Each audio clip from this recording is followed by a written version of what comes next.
Back Home Media. At Smith Auto and Truck Parts, Team PRP, we believe that our commitment to outstanding customer service sets us apart from the rest. We are constantly looking for ways to improve the quality, delivery, and inventory of our products. Our full line of new aftermarket hoods, fenders, bumpers, headlamps, tail lamps, grills, radiators, and AC condensers for your late model car or truck are second to none. You can buy from us with confidence, knowing that our parts have been cleaned, tested, and inspected, and come with our promise that you will be satisfied. With 15,000 units on site and 100,000 parts in our computerized inventory, we have just about anything you need for your late model car or truck. And if we don't have it, we'll find it for you with our free nationwide parts locating service. Visit us at 402 East Burnside Drive in Garden City, Kansas, or give us a call at 620-275-9145. This episode is sponsored by Big Fish Bail Bonds. Big Fish Bail Bonds is your first choice in bondsmen. We are located 3 blocks away from the Sedgwick County Jail in Wichita, Kansas. We accept all major credit cards, and we accept payment plans on big bonds with no collateral in some cases. Find us at bigfishbailbonds.us or give us a call at 316-262-4100. Big Fish Bail Bonds. Big or small, we release them all.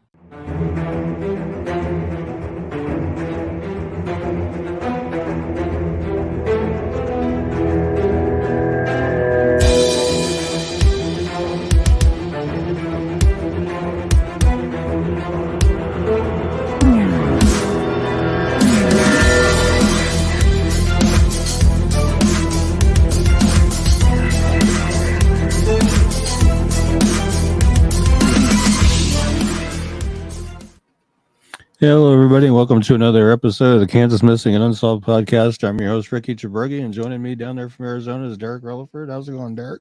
I'm doing pretty good, man. How are you doing? I'm healthy. Are you healthy? Yeah. Back Home Media has been sick for a month. Oh, man. Yeah, I'm doing all right. Yeah, you it was it last show or the week before where you sounded horrible? It was the one before. It wasn't the last one, the one before that. Wow. Yeah. Well, it's been a long haul. I haven't seen you in a while. It's Thursday. Yeah. So we got a lot of cases to cover, a lot to go through. Real quick before I get to these comments, by the way, share the show to a couple friends.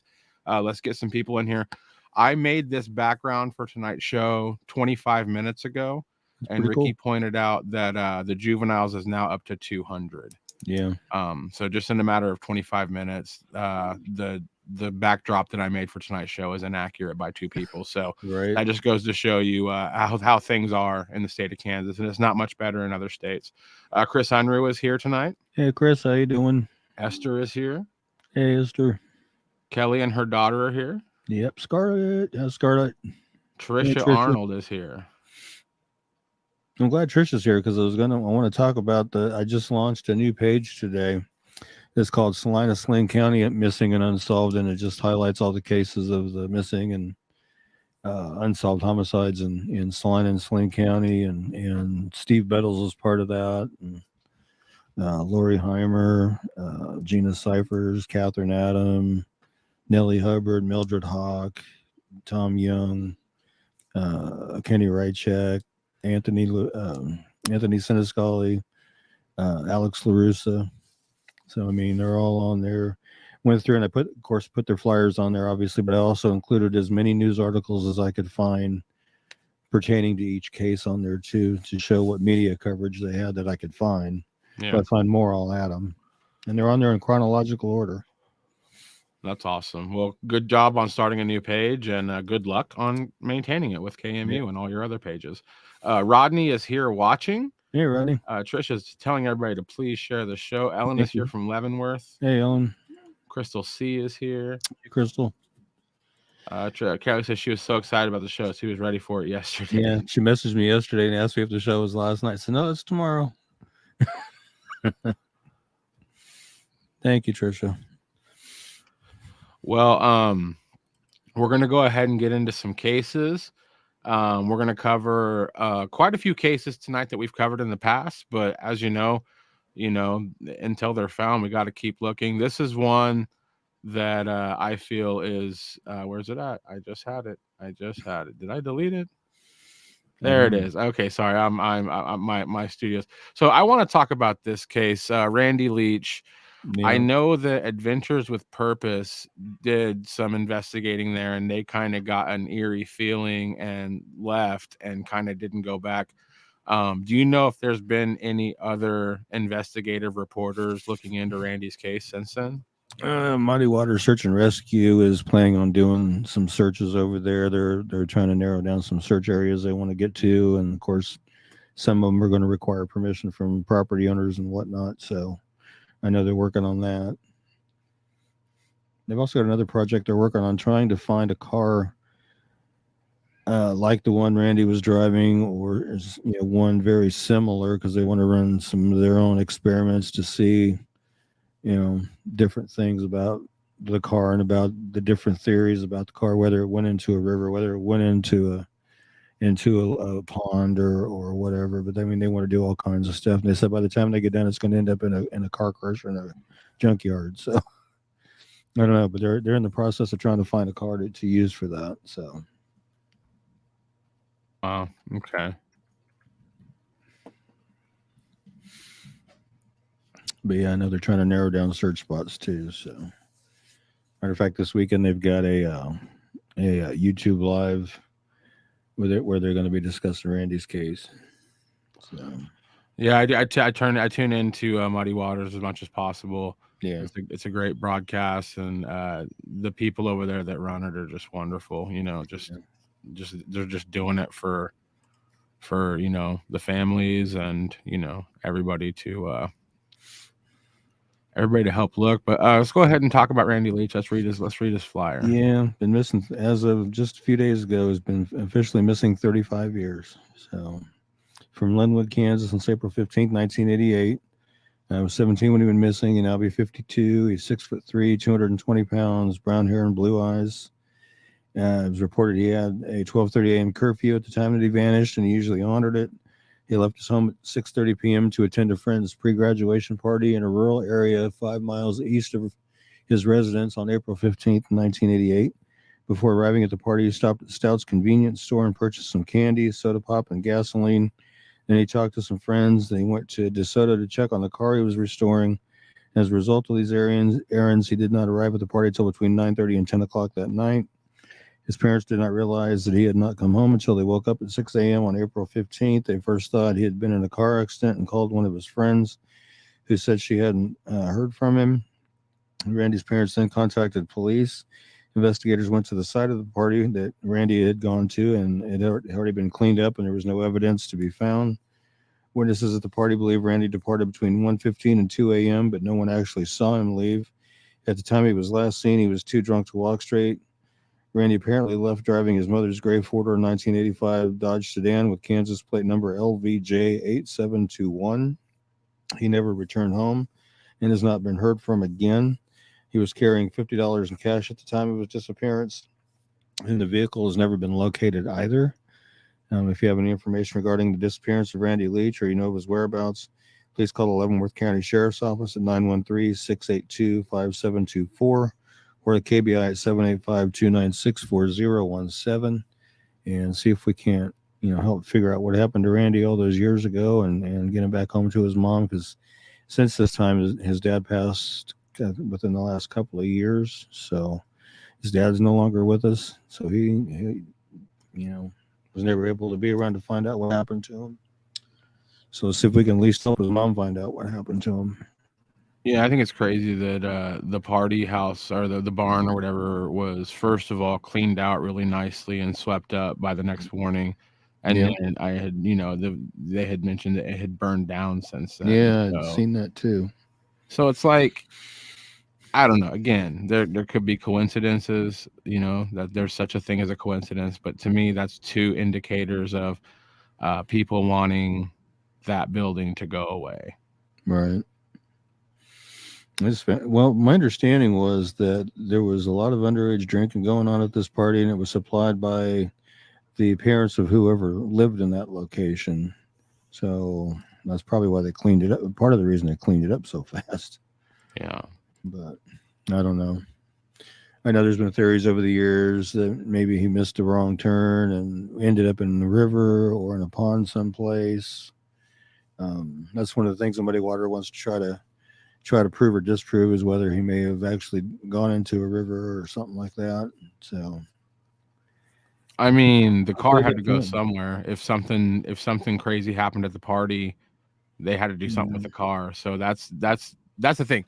I understand not seeing a human being vanishing, but a car is a big hunk of metal to make vanish. You know, Yeah, that's for sure. Zila had Yeah, surgery today. Hopefully, you're feeling better. yeah. Rodney says that's the first thing he thought of. Yeah. Mm-hmm. Let's talk about Betsy Lopez. Okay. Well, she's missing from Wichita, Kansas since April 3rd, 2023. She's 16. She's 5'3", weighs 165 pounds, black hair and brown eyes. Don't have much more information than that, but if anybody has any information regarding her disappearance or you know her whereabouts, please call the Wichita, Kansas Police Department at 316-660-9452 or 316-660-9456 or 316-263-6011. Or the KBI at 785-296-4017 and see if we can't get Bessie located and back to where she needs to be. Yeah, and one thing that I wanted to point out, and this is not this is not a slight against the city of Wichita or Kansas at all in a whole. This is pretty much anywhere, but Wichita is the 17th most dangerous city in the United States with a population over 100,000. Wow. So that kind of gives you an idea that we have these youngsters that are missing in essentially the 17th most dangerous city in the country. That's crazy. Just tells you there's a lot of really bad people that could care less about the well-being of people like Betsy Lopez. Yeah. Oh, I didn't realize that they ranked that way on the statistics. That's pretty crazy. At the time, a car could go to KC and be crushed without. Yep. Yeah, and I think there was even some rumor going around that that's what happened to the cars. Maybe is it wound up crushed in a salvage yard somewhere. Yeah. So that's hard telling.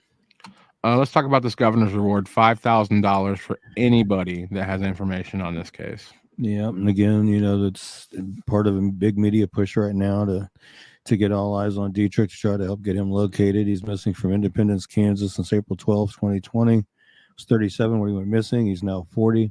He's 5'9", weighs 190 pounds, has black hair and brown eyes. And he was reported missing on May 12th of 2020. He was last seen around April 12th of 2020 in Independence. KBI agents and detectives from the Independence Police Department are conducting the case as a homicide based upon findings during the investigation into Dietrich's disappearance. Again, at the time of his disappearance, he was 37. He's now 40. He's 5'9", weighs 190 pounds, has black hair and brown eyes. If you have any information regarding Dietrich's disappearance or you know his whereabouts, please call the Independence, Kansas Police Department. It's 620-332-1700 or the KBI at 785-296-4017 and see if we can't get Dietrich located and back to where he needs to be. Yeah. If I could figure out what I did with that press release I read last time, I would read it again. Was here on my desk, but you know how that goes. Things get shifted and moved around so much. Yeah. I still want to try to reach out to Dietrich's loved ones, see if there's anything else that they feel like could help shine a light and get some more answers towards that. But here's another 15-year-old missing in a very dangerous city. Yeah, Wichita, Kansas. Anthony Lear, missing since March 9th of 2023. It's a little over a month now. He's 15. He's 5'7", weighs 140 pounds, has brown hair, brown eyes. Not much more than that known. If you have any information regarding Anthony's disappearance, you know his whereabouts, please call the Wichita, Kansas Police Department at 316-660-9452 or 316-660-9456 or 316-263-6011 or the KBI at 785-296-4017, and see if we can't get Anthony located and back to where he needs to be.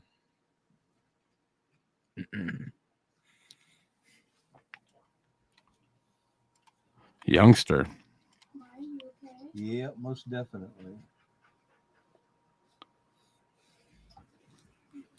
It's a little scary when it's, a big town like Wichita and kids out there missing. I mean, it's scary enough when it's an adult missing, but, kids tend to be more vulnerable, more trusting, more naive. Yeah. So, let's see if we can get him found and back to where he needs to be. You are right. Let's talk about this case. This is April 10th. It's been about 10 days since they've seen Lucas. Yeah, in Baxter Springs, Kansas. This is Lucas Stamps, missing since April 10th, 2023 from Baxter Springs, Kansas. He's 17, 6 foot tall, weighs 140 pounds, brown hair and brown eyes. It's believed he may be in the Seneca or Springfield, Missouri area. Yeah, and he is 17 years old, 6 foot tall, 140 pounds, black hair, brown eyes. You can see he's got tattoos on his arms, his hands there. Well, it looks like there's one up there along the hairline there.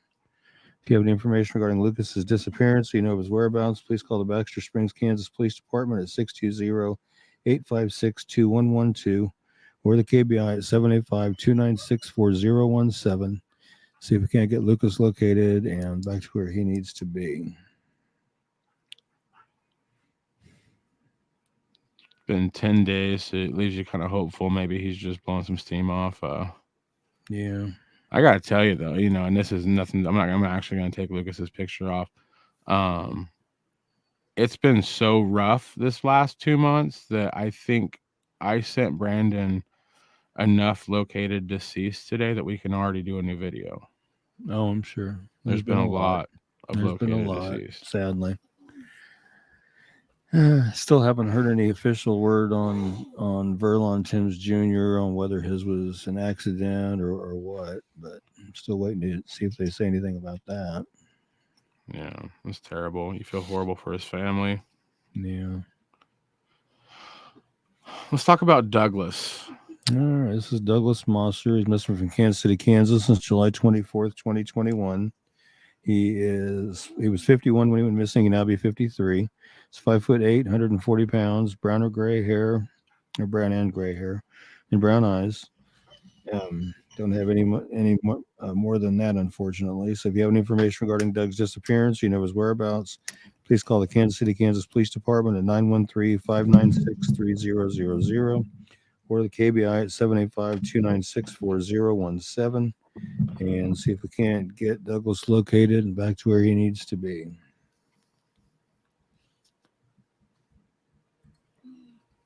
Yeah, it's been a while, man. July. Yeah. Oh, 2021. I forget what year it is. This has been a long time. Yeah. And I actually learned of him while I was working on a different flyer.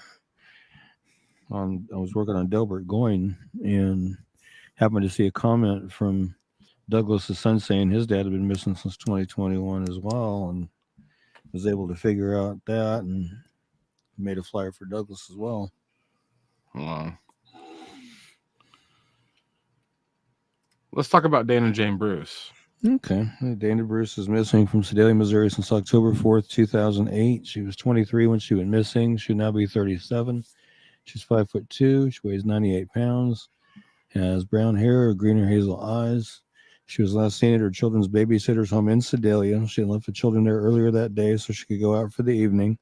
She returned at midnight and gave the babysitter more money and asked her to watch the children for the rest of the night.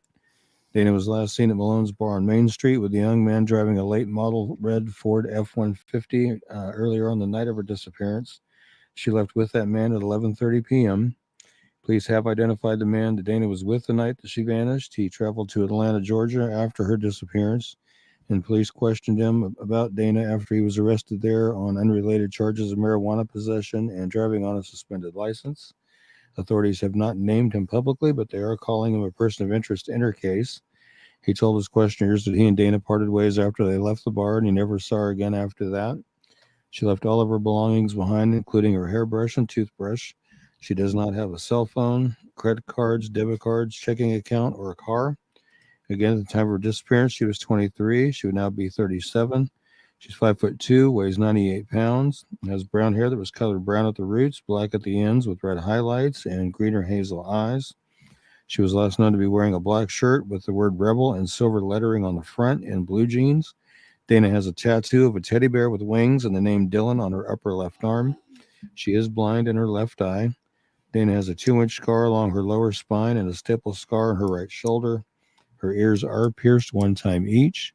If you have any information regarding Dana's disappearance or you know of her whereabouts, please call the Sedalia, Missouri Police Department at 660-827-7823 or 660-826-8100. Or Missouri State Highway Patrol at 573-526-6178 or toll free 866-362-6422 and see if we can't get Dana located and back to where she needs to be. You're very welcome, Ellen. We're going to continue to share Dana's flyer until something happens and she's found. Over 5,000 days. Wow. I never thought about putting in that perspective before. That's an interesting perspective to use. It's a lot of nights to go to bed without knowing where your loved one is. Let's talk about Del Fig. This is one I got off the Kansas City, Missouri Facebook earlier today. It was on my news feed. She's missing from Kansas City, Missouri since April 2nd. She's 24. She's 5 foot tall, 120 pounds. Her hair is dyed green, and she has hazel eyes. She previously went by the name Haley Townley. She was last seen in the area of 40 Euclid in Kansas City, Missouri. I guess that's 40 in Euclid, I guess. Her vehicle was located abandoned in Utah, however, which I thought was interesting. Don't know if it was by her or by somebody else. I'm not sure. Again, she's 24. She's 5 foot tall, weighs 120 pounds. She has dyed green hair and hazel eyes. If you have any information regarding Dell's disappearance or you know of her whereabouts, please call the Kansas City, Missouri Police Department's Missing Persons Unit at 816-234-5043 or Missouri State Highway Patrol at 573-526-6178 or 866-362-6422 and see if we can't get her located and back to where she needs to be. That was kind of concerning considering her car was found and abandoned states away, all the way over in Utah. Yeah. That is odd.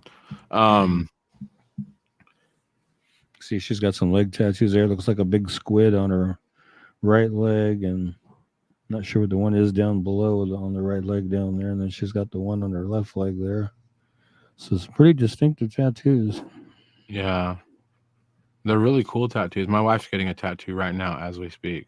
Oh, wow. I have no idea what she's getting. Hopefully my name. Probably not, though. Probably not my name. Yeah, this is terrible, but it hasn't been too long.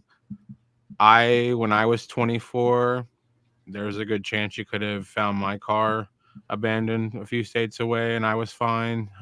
Sometimes you go for a road trip with some friends, maybe your car breaks down. But obviously this is me being very hopeful. In reality, right. This is a very scary situation. Right. But like I said, I hope maybe she took off with some friends. Maybe the car had some issues. Maybe they got a ride. Maybe they're fine. They have no idea. But very concerning, especially for anybody who, is in Dell's life. Right. But really cool tattoos. I really think those are really cool tattoos. That's awesome. Yeah. And as you can see from the KBI website, these numbers are about 45 minutes old now. We do know that they are no longer accurate. There are more missing people, but we're going to try to update that each week to just sort of give you a perspective of you might see us cover 15 to 18 cases a week, but as you can see above, we're not even touching the tip of the iceberg. Right. Let's talk about this unsolved homicide, Kristen Martin. Yeah, I think I showed you that post that somebody had posted regarding we talked about, somebody brought Kristen Martin up and we talked about it a little bit and said we'd get her on the show this week. And And so, yep, I made a flyer and got it posted, and I do definitely want to cover it. This was October 2nd, 1989, Wichita, Kansas. They were called to the police department was called to her apartment. A neighbor reported hearing screaming and yelling across the street, likely a fight. When she glanced out of her window sometime between 3 and 4 a.m., she saw two men outside Krista's apartment. According to this neighbor, one of the men asked, "Why did you have to hit her?" And the other responded, "Because she's a woman and deserved it." 2 weeks later, Krista's body was found on October 2nd, 1989. Krista was last seen on the afternoon of Sunday, October 1st, 1989 at around 1 a.m. And on October 2nd, 1989, her body was found in her apartment by a friend who had grown worried and visited to check on her. Krista was lying on her couch, fully clothed. There were no signs of forced entry into the apartment and no signs of burglary. The man who found Krista's body was quickly questioned by authorities. He explained he wasn't sure what made him concerned to the point that he left or felt the need to go check on Krista. He later was ruled out as a suspect in Krista's murder. Krista's autopsy revealed that she'd been killed by a blow to the back left side of her head with some kind of a blunt object. Authorities are unsure of what kind of an object was used in her murder and did not find any weapons in her apartment. Today, it's been more than 33 years since Krista's life was taken away from her. There had been very little media attention for Krista's case, though authorities continue waiting for new leads. If you have any information regarding Krista's death, please call the Wichita, Kansas Police Department's Cold Case Unit at 316-268-4379 or 316-268-4609 or Crime Stoppers at 316-267-2111, or you can email your information to coldcase@wichita.gov. So we'll see if we can get some information into them and help them find out who murdered this young lady, because I believe she was only 20 at the time. Yeah. It's terrible, man. Yeah.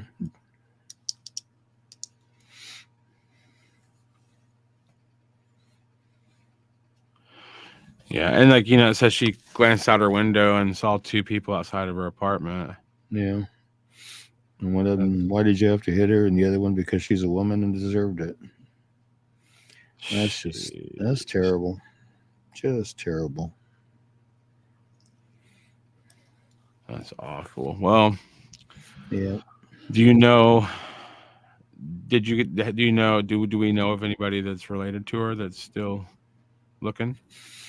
I believe it was a family member that actually had contacted me after the show and was sending me more information on Krista's case. And I know there's another podcast called Uncovered that's been doing some pretty heavy covering of her case as well, which I want to give a listen to their podcast too. I haven't had a chance to do that yet, but I want to do that too.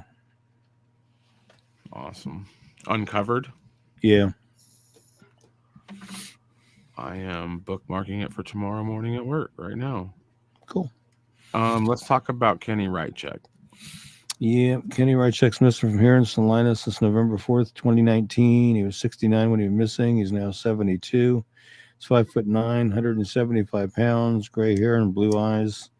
He does sometimes use the last name Brown instead of his given name of Rychek. He does suffer from diminished mental health capabilities, and he is on disability, but he has not tried to access any of his money since he was last seen. He may have family in northwest Kansas, possibly around the Colby area. He was last seen at the Gospel Mission in Salina. He left there and hasn't been seen or heard from since. The information I was given was after he was taken out there, he started having issues with somebody that was staying there and decided to leave, and that was the information I was given. He does not have a phone, a vehicle, or ID. Again, at the time of his disappearance, Kenny was 69. He's now 72. He's 5'9", weighs about 175 pounds, has gray hair and blue eyes. If you have any information regarding Kenny's disappearance or you know of his whereabouts, please call the Salina, Kansas Police Department at 785-826-7210 or Crime Stoppers at 785-825-8477, or you can text SA Tips to 274-637 or visit www.pd.salina.org and follow the Crime Stoppers link to submit a tip, or you can call the KBI at 785-296-4017 and see if we can't get Kenny located and back to where he needs to be. And again, we're still looking for pictures of Kenny. Yeah.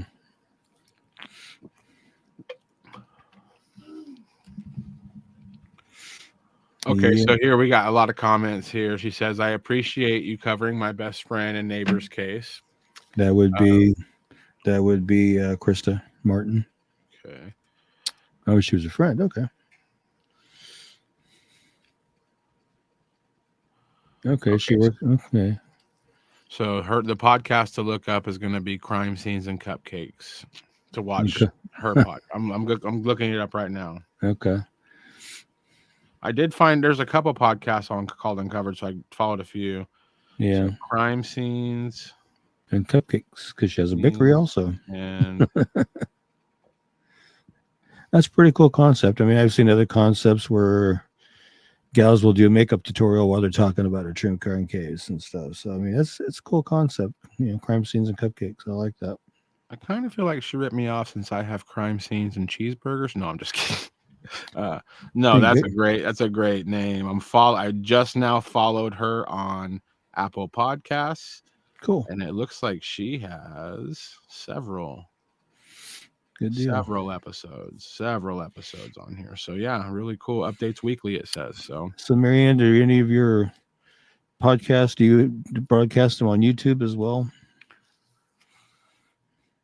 one thing I've learned is that a lot of my favorite true crime podcasters, they don't put their podcasts out into the world for public consumption. You have to go to their Patreon to listen to it. You have to pay like a couple bucks a month to listen to it. I'm like, wow. Ours is free. You can just listen to it. But so here's the about me on Apple Podcasts. Crime Scene and Cupcakes, Dog Mom Baker, true crime podcast maker, retired criminologist, and Boozy Baker investigating unsolved crimes in Kansas. I love that. Cool. We will venture beyond those borders when families of victims reach out to us. Behind every podcast, there is a victim, 100%. Their families, friends, and loved ones are left looking for answers. It's our job to treat their story with respect, integrity, and compassion. Cases get solved by keeping the victim and the details of the cases in the public eye. Agree with that 100%. Bringing widespread visibility to a case can bring answers and potentially stop additional crimes. This is going to be a fun listen. I can't wait to check it out tomorrow.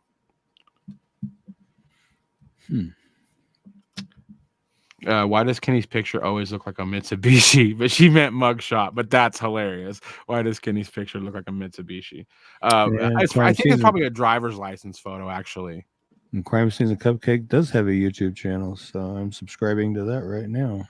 Nice. Yeah. Yeah. I don't think because I think that too. A lot of times we'll see pictures where you can tell it's in some kind of government facility where it was taken, but you immediately go to mugshot, but also definitely could be a driver's license or an ID. She says Mitsubishi is the new mugshot. Okay. Crime Scenes and Cupcake says she covers a few. She was also cadaver dog searches. They've been busy out to wow. They also do cadaver dog searches. We should come over here around Salina, do some searches around where Kenny Warchuk was last seen and stuff like that. Here we go. Trisha says Facebook said I violated community standards for sharing a post to KMU group, so I've been careful lately. So, oh my gosh, what? Facebook. You know what, Trisha? That could be potentially partially my fault because I started that group a couple years ago and I never check it. So if something, I'm gonna make a point to check that every day from now. So I'll see what's going on. If there's anything I can do to make sure you're not getting flagged for anything, what was the post concerning? I don't know. I was sharing a post to the KMU group. Oh, I had to reread that. Crystal C says, "Why didn't that neighbor or any others report the screaming and stuff right then? Even though it's only a fight, she's talking about the Krista Martin case. Yeah, I mean, I don't know. That's a good question. Some people people just simply don't because they don't want to get involved. Like it's sometimes you see something that's so crazy that you don't react to it the way you think you would. Like I once saw a good friend of mine. He's passed away now. He had a lot of problems, but he was, up until this point, he was a good friend, respected the guy very much. And one night, in a matter of seconds, I saw him physically assault his wife and leave. They both left. And somebody said, "Why didn't you step?" And like I was like, like I now I would have stepped in, but at the time I was so blown away. I was like, what am I seeing? You know what I'm saying? Like, so I think a lot of times when you see something that's just crazy, you kind of freeze up. You're like, am I seeing things? Is this real? Like I think that's the reason why a lot of times things don't get reported, in my opinion. Also, I'm also not an expert, but yeah. Let's talk about Colton Barrera. Yeah, we haven't talked about him for a while. This Colton Ross Barrera, missing from Russell, Kansas since September 26, 2008. Was 17 when he went missing. He's now 32. He's 5'9", weighs 135 pounds, brown hair and brown eyes. A friend dropped him off at an outdoor skate park. Colton was supposed to call his friend when he wanted to be picked up, but he never did. Authorities believe he left on his own accord, but Colton's family doesn't believe this because he wasn't having any problems that would cause him to run away. He left his wallet and ID behind. Recent information suggests that Colton may have been killed and his body hidden. Colton's case does remain unsolved. If you have any information regarding Colton's disappearance, you know his whereabouts. His mom asked everybody call the Kansas City field office of the FBI at 816-512-8200 first. And or you can call the KBI at 785-296-4017 or the Russell County, Kansas Sheriff's Department at 785-483-2151 and see if we can't help get Colton located and back to where he needs to be. But like I say, Mom wants everybody to call the FBI field office in Kansas City first. She wants to get them back in on the case and back out there looking. If you could have her reach out to me, because from what I understand, Colton's dad's originally from my hometown of Elkhart. So This case has always been a little personal to me, because anytime somebody from Elkhart, anytime something happens from somebody from Elkhart, I feel a little worse. It's my hometown. It's a small place. But while I was getting ready to message you on Facebook, but I can just tell you now because who cares? I would like for you to put me in contact with whoever the person was that had the theory about a lot of these cases being connected. That's as far as I want to go into it, but I would like to talk to that person because every time we cover one of these cases where there was the theory going around that some of these cases, they all like knew each other on social media and it was kind of sketchy. I'm just the person that would go down that rabbit hole just to listen and hear it out. But yeah, anytime I hear about this case, it makes me think about that. I'll have to see if I can remember what her name is. But if I can remember what her name is, I will do that because it's been forever since I've talked to her. That was 3 years ago. You told me that. So a long time ago. Okay, we have to look at some comments. Trisha said she just shared a flyer, and she also said that she's an admin. And yes, I made her an admin because she's the best. Cool. So she got violated community standards in her own group. That's crazy, Mr. Zuckerberg. Kelly says Facebook said I violated community standards for sharing a picture of a duck yesterday for nudist and criminal behavior. My dear God. Facebook. What are we gonna do with you, Kelsey Youngblood? You need to mail her I know her equipment. I'll send you some money. I said just tell me what it costs. I'll send you some money. She needs to get to making some true crime videos as well. She says Betty Orth was a neighbor and she did call police that week before Krista was killed. Okay. So that would have been the incident where the guy said, "Why did you hit her?" The guy said because she was a woman and deserved it. So that she called the police on that incident. Okay. Wow. Gotcha. She's trying to get domestic violence report. Right. Oh, well, if you can get that. Hey, thank you for hanging out after your surgery. We hope you feel better. We'll be back Tuesday next week. Hopefully you'll feel a lot better then. Yeah, get to feeling better. So Crime Scenes and Cupcakes is saying the murder occurred a week after the yelling incident. And Crystal says that neighbor even heard what those men said. So like that shouldn't have been concerning, especially if it grew super quiet right after. I mean, yeah, and I get what you're saying. But like I said, I listen to a lot of true crime podcasts, a lot. And how many times do these horrible people get caught by the police and nothing? They just let them go. Like, how many times did Jeffrey Dahmer get questioned by the police? And they're just like, so you guys are doing some weird homosexual stuff? He's like, yeah, okay, well, I don't want anything. It's like they just walked off. These victims are like, please help me. And they're just like, we don't want anything to do with this. And just gave these people back to Jeffrey Dahmer. Like, that's the thing. Like, you think it's like, and again, it's not because people are bad or neglectful. It's just when crazy stuff happens, you don't know how you're going to react. Yeah. You don't know if the police took it serious. Yeah. Same thing with Gary Ridgway, the Green River serial killer up in Washington State. He was interviewed repeatedly during the time they were looking for the Green River serial killer, but they never had anything to link him, and he didn't come across like he knew anything about it. They took multiple polygraphs and passed, but they kept turning him loose, and he'd go right back to killing. Yep. So, I mean, it's crazy. Yeah, but I get it. I mean, obviously, if somebody says that loud enough where a neighbor can make out what they said, if I was a Monday morning quarterback, I would be like, yeah, we probably should have got a couple officers out there right then, Kelly says Monday she'll be asking when we're coming. Yeah, that's fine. I don't mind. Trish is on YouTube because Mr. Zuckerberg has banished her. Yeah, geez. Let's talk about Delbert. Yep. Okay, this is Delbert Goin, missing from Kansas City, Kansas since February 13th of this year, so a couple months now. He's 57, 5'6", 125 pounds, white or gray hair and blue eyes. So that's known to be driving a red Chevrolet Trailblazer. We can see the picture of it there. And he's 57, he's 5'8", weighs 125 pounds, has white or gray hair and blue eyes. If you have any information regarding Delbert's disappearance, you know his whereabouts, or you see that Chevy Trailblazer somewhere, please call the Kansas City, Kansas Police Department at 913-596-3000 or the KBI at 785-296-4017 and see if we can get Delbert located and back to where he needs to be. I know his son's frantically looking for him. Yeah. So a couple of months.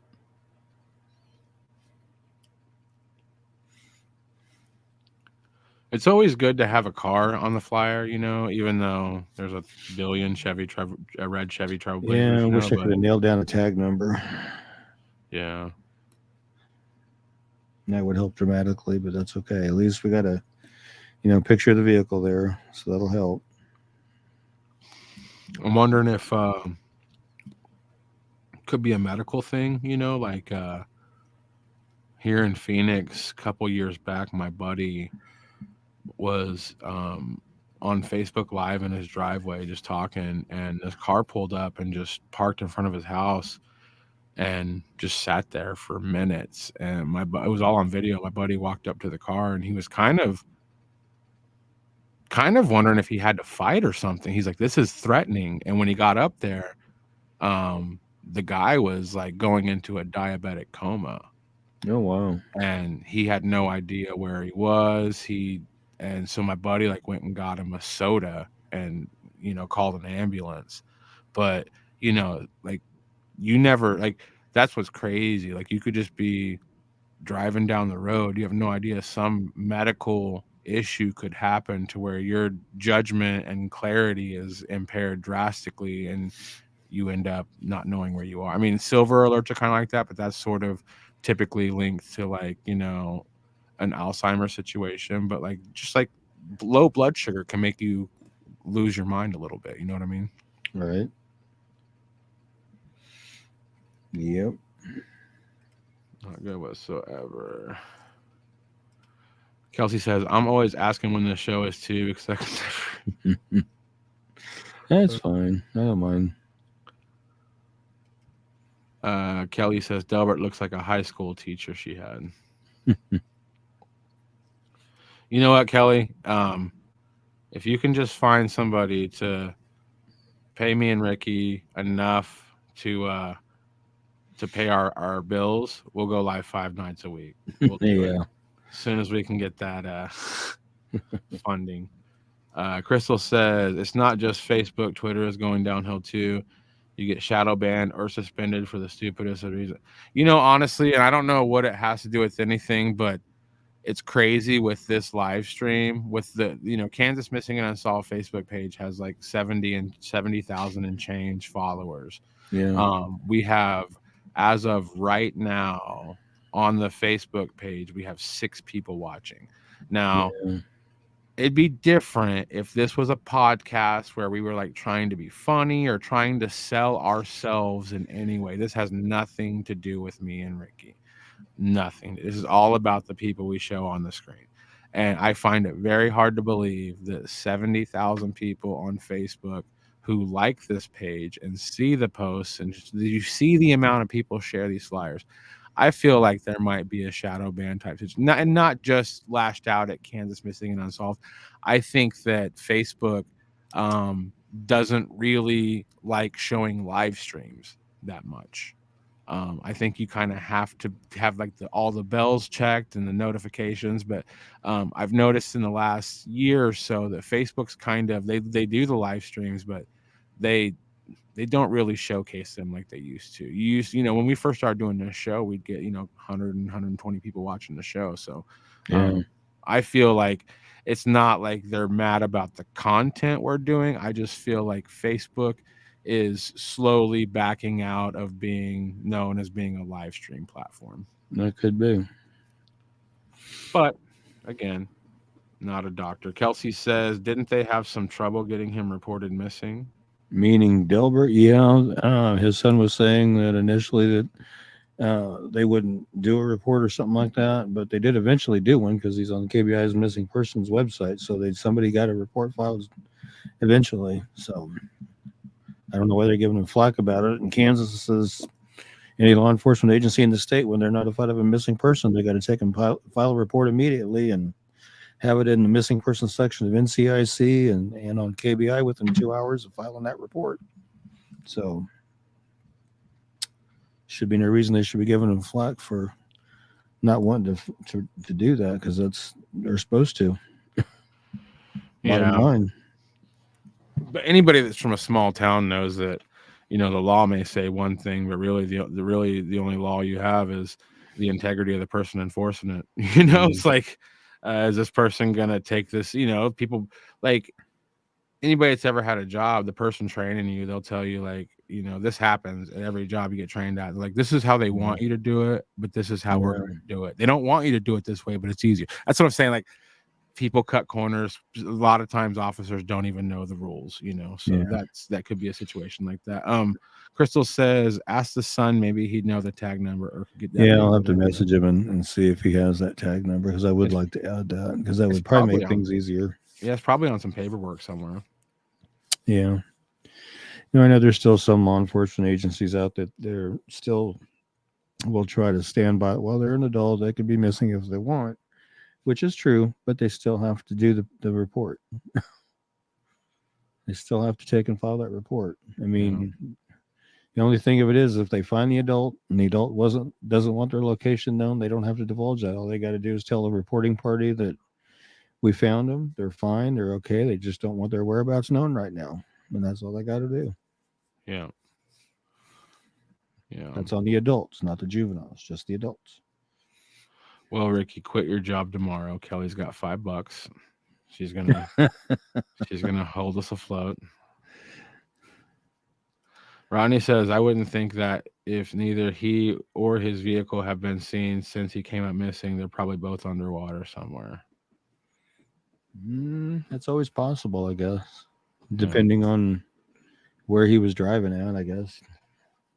I guess we'd have to know his route and whether there's any waterways on that route. Yeah.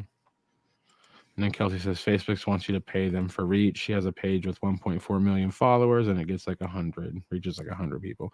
Yeah, Facebook, not great for people trying to share their projects. But it's a fantastic page for sharing flyers, for sure. Yeah. Oh, yeah. Let's talk about Crystal.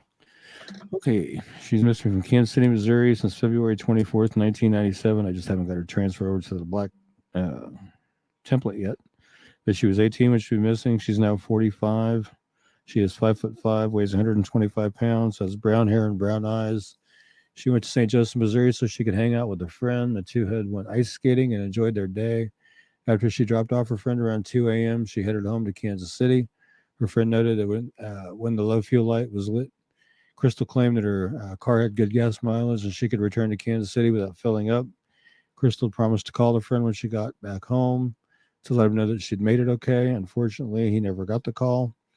Around 2:20 a.m., Crystal's car ran out of gas, leaving her stranded on the southbound shoulder of I-29 at State Route 371. A truck driver observed who he believed to be Crystal looking distraught, flagging down traffic. He noted that the other vehicle pulled up behind her. Her vehicle was found by her mother the next day with the battery low, no fuel, and the hazard lights on. There was no sign of Crystal or where she would have gone. It wasn't until later in 1997 that anyone had a clue what happened to her.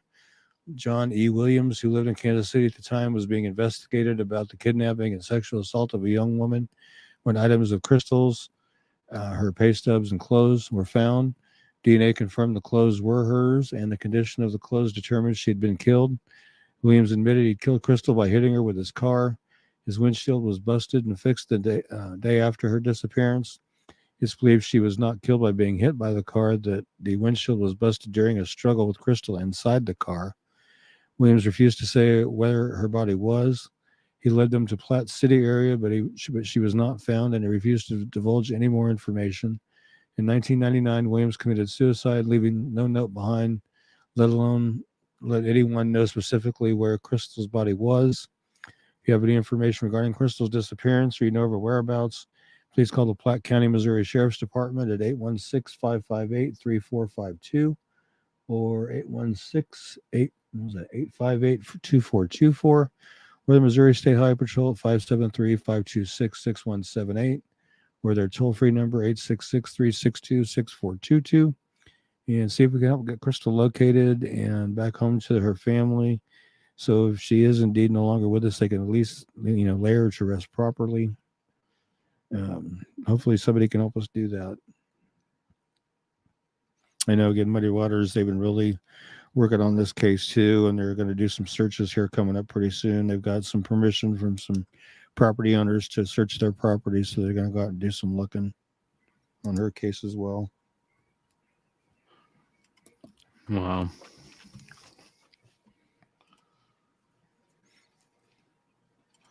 That's totally irresponsible to not fill up your car. If only she had filled it up, it could probably have been avoided. Poor thing.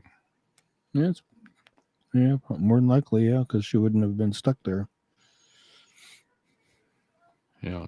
And unfortunately, there's people out there that look for, people to be in a vulnerable situation like that to do exactly what he apparently did to her. So my car tells you like how many miles you have until empty. Mm-hmm. Often, and I don't drive Mike. Like, we have one car, but I have a work truck that I bring home every day. But I don't take it anywhere besides work. But I'm always at work, so I never drive our personal vehicle. But anytime I do, it always says 8 miles to empty. I'm just like, God, Stephanie, like, you're just begging to run out of gas. Like, it's just, she's physically incapable of getting gas, Ricky. She can't do it. It just won't happen. Over 300 adults, now 200, maybe more juveniles missing currently in the state of Kansas. We implore you to go to our Facebook page, Kansas Missing and Unsolved. We also ask you to go to kmupod.com. There you can find a ton of cold cases, a ton of resources, lots of stuff over there. So please do not be afraid to check out kmupod.com. And if you're listening on the podcast, we appreciate you. We have a couple hundred people that listen to the show each week in audio form. We super appreciate you.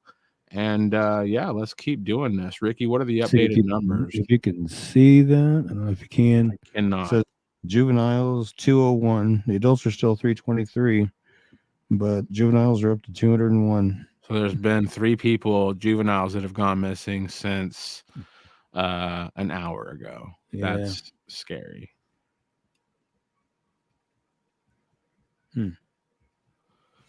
Yes, it is very much so.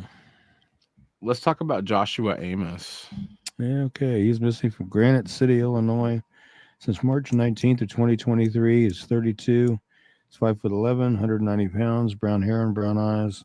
Surveillance cameras captured Joshua on video leaving Scarlett's Cabaret in Washington Park around 5 a.m. on March 19th.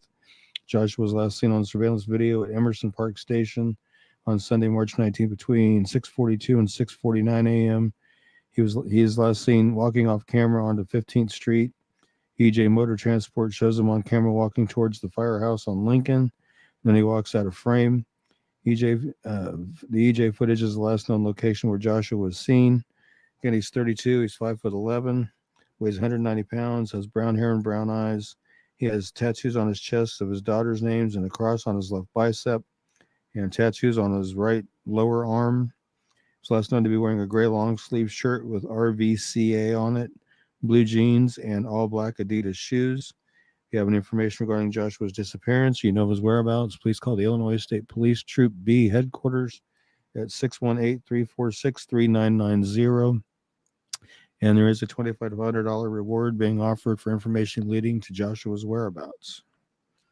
So see if we can get some information called in on that and help get him located. I actually watched the surveillance video that I took the screenshot from, and he's just kind of walking around a little bit there, and then he just kind of walks off toward the top of the screen and off to the side. And I guess that was not long after then the RC, or the EEJ motor, transports cameras picked him up. So hopefully he's all right. Yeah. I did see on one of his relative posts, they think that he's either still in Illinois or might be in Missouri.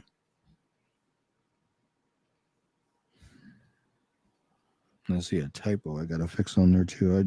Oh my gosh. How dare you? Yeah.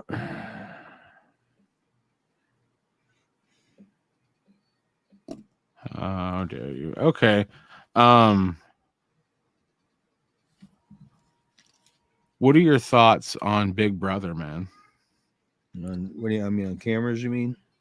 Yeah, I mean, because there was a time when I was super against it, but the longer it goes on, like, so my company put a camera in my work truck. Like, I'm on film all day.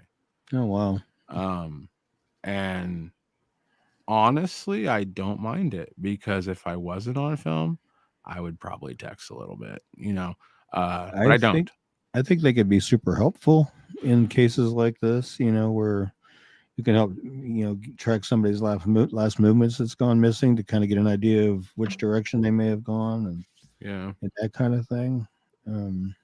Like, I'm kind of all for it for the same reason, man. Like, thank God there was this random camera facing that way and caught a picture of him. Granted, we still don't know where he is, but we know where he was. That helps. Like, I'm kind of for there being a lot of cameras in public, and I never thought I'd say that. You know what I'm saying? But they're not. To me, they're not invasive. I mean, they're just they're recording what's going on in case it needs to be used later on for either a missing persons type purpose or a crime type purpose to see what. I think more often than not, probably traffic accidents. Yeah. Which, speaking of that, I just thought of something interesting too, because there's intersections around town where it looks like they have cameras on it, but the cities like say, "Oh, we don't have cameras. We don't have cameras at the intersections. We don't have cameras at the intersections." I ran across a Salina Journal article during research for the Salina-Sling County page, talking about the cameras at the intersections. That they are definitely cameras. So I don't know if the city's just trying to downplay it or what, but I did find a newspaper article in the Salina Journal talking about the fact that they are cameras. So I don't know. I'm not against it. I'm not either. I think they're a good thing, as long as they're not in any kind of an improper location. Yeah, exactly. I don't want a camera taking a picture of me while I'm using the facility or something. That wouldn't be good. Live a little, Rick. Live a little. Okay, we got one more case to cover here. We all know who it is. Kelly says maybe you need to get your wife stickers for gas reminders. I don't know if that's gonna help Kelly. She's pretty stuck in her ways. She's she knows that I'll get gas, and then she'll send me the text like, "Oh, my bad." I'm like, "No, you knew that was gonna happen. You knew this was gonna happen. This was your plan all along." Let's talk about our buddy Alexander Perez here. Alrighty, this is Alex Perez, missing from Ulysses, Kansas. This is December 1st, 2020. He was 35 when he went missing. He's now 37. He's 5'11", 235 pounds. Got black hair that he shaves nearly bald and brown eyes. He'd called a family member via telephone on December 1st, so he'd be coming over to do laundry. He never arrived at the family member's home in Ulysses, and he's not been heard from or seen by family since then. He had been staying with family and friends prior to his disappearance. It's believed he may still be in the local Ulysses area, or he may be in the Garden City or surrounding areas. Again, when he went missing, he was 35. He's now 37. He's 5'11", weighs 235 pounds, has black hair that he shaves nearly bald and brown eyes. He does have a tattoo of a bumblebee on his face underneath his left eye. Has Perez tattooed on one of his arms. Has a tattoo of a cross on a chain across his chest. If you have any information regarding Alexander's disappearance or you know of his whereabouts, please call the Grant County, Kansas Sheriff's Office at 620-356-3500 or the Ulysses, Kansas Police Department at 620-356-4600 or the KBI at 785-296-4017 and see if we can't get Alex located and back to where he needs to be. And here is the voicemail that was sent out on the 6th of December in 2020.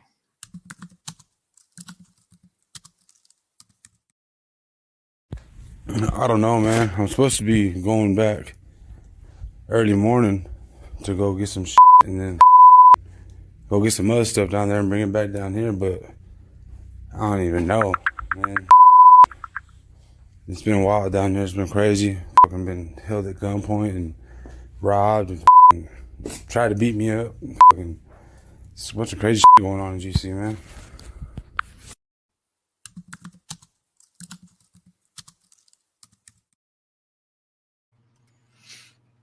Wow. It's a very ominous call. Yeah. Very ominous. Don't know if that was, a precursor as to what may have happened to him or not.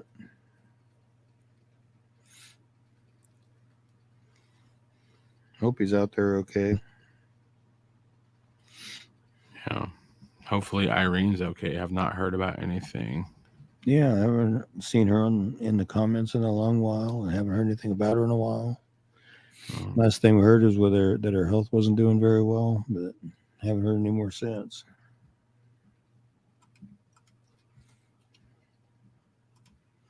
Yeah. Well, Kelsey has the Alexander Perez Missing Ulysses, Kansas page. Everybody should follow that. Yeah. Trisha says, I'm a hero. I always take good care of my wife. We'll see. She's going to be all covered in tattoos when she gets home. I'll see if I still feel the same. I don't know. When I met her, she didn't have any tattoos. She's from a very religious household. Now she's getting the tattoos. I don't know. I don't know what's going on, Ricky. I don't have any tattoos either. So I have tattoos, but none of them. There's only one that I got because I wanted it. The rest of them were because other people got them and I felt guilted into doing it. But the thing is I like how they look when they're done, but I hate the feeling of getting a tattoo. I hate it. That's why I only have 5 and I'm 40. A lot of people my age have a lot more, but and 4 of those 5 are pretty small. The last one was pretty ridiculous, and I don't think I'm getting another one anytime soon. I watched a buddy of mine have a dragon den on his arm, and he's like, "You're next. You're next." I'm like, no. I mean, they're cool when they're done, but I don't know. Just watching the needle going bzzz and the blood seeping through. It's like, I don't know. Yeah.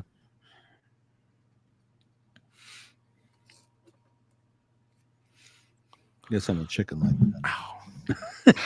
I just hit my knee so hard.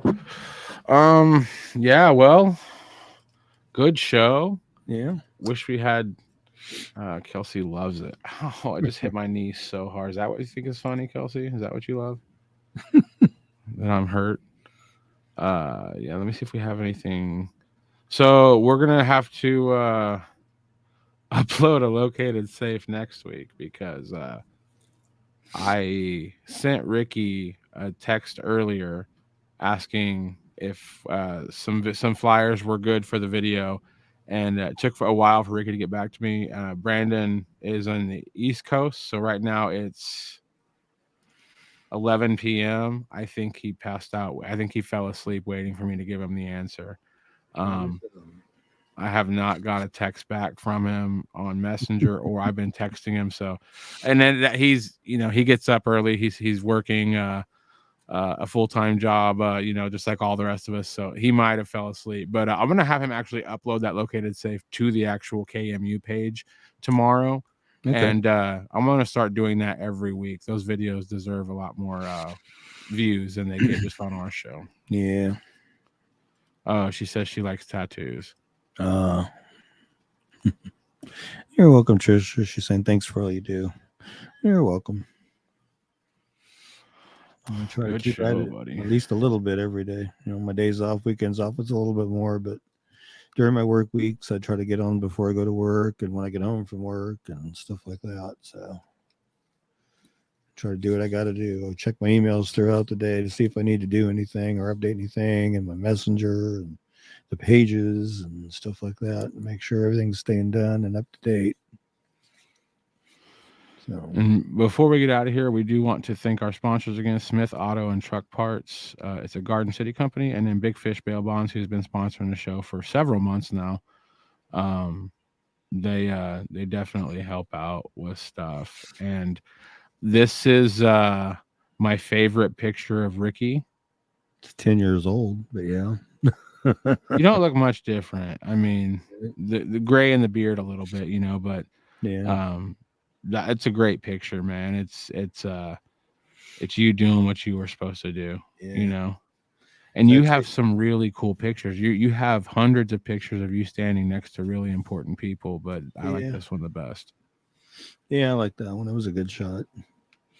It's on the front page of the Salina Journal for the anniversary story of Catherine Adams' disappearance that year in 2013. Wow. So that's pretty cool. Yeah. I do like the picture, though. I do like the picture. It's probably one of the best ones I've ever had done. Yeah, it's very professional, very great picture. I was looking at the goatee going, man, I wish it was still brown like that. And Kelsey has another Facebook page. She's showcasing Catherine Adams Missing 1993, Salina, Kansas. I wouldn't mind talking to her daughter, Laura, if her daughter, Laura, was open to being talked to. Yeah. Ricky is a legend. Don't know about that, but thank you.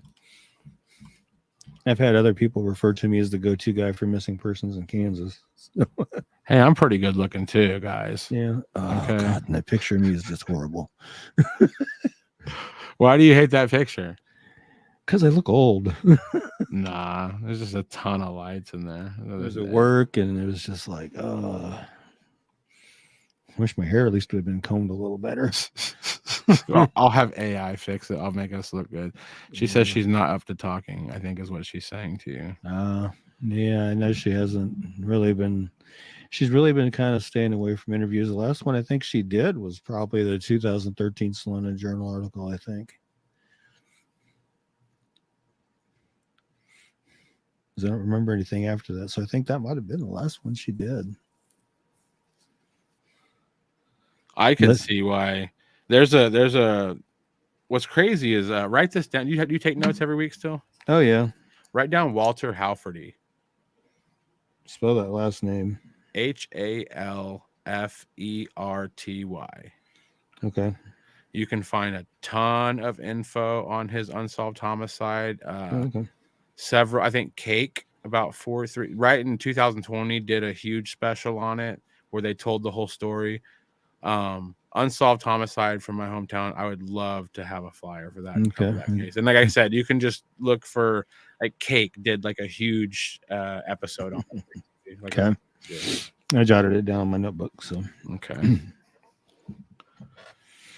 But anyway, the reason I brought that up is because I do my, Elkhart stuff, and I reached out to Walter Halfordy's son, and he blocked me, and I was like very upset about it. And then Really? I reached out to a friend. My cousin is good friends with him, and I was like, "Hey, is he mad at me?" And she was like, "No, he just doesn't want to talk about his dad, and he knows that that's what you do. Like, he's not mad at me at all, but sometimes these family members, and this the same guy, he was on the cake interview. Like, the family wants answers, but at the time when I reached out to him, it was not to say I'm anybody today, but I definitely was nobody back then. So I could see why he would be leery to talk to me. But yeah, I think at the end of the day, when something like this happens to your loved ones, first of all, you're leery of anybody that wants to talk to you, because you're like, okay, why do you want to talk to me? Are you trying to help solve this, or are you trying to get paid? Like, are you trying to sell seats to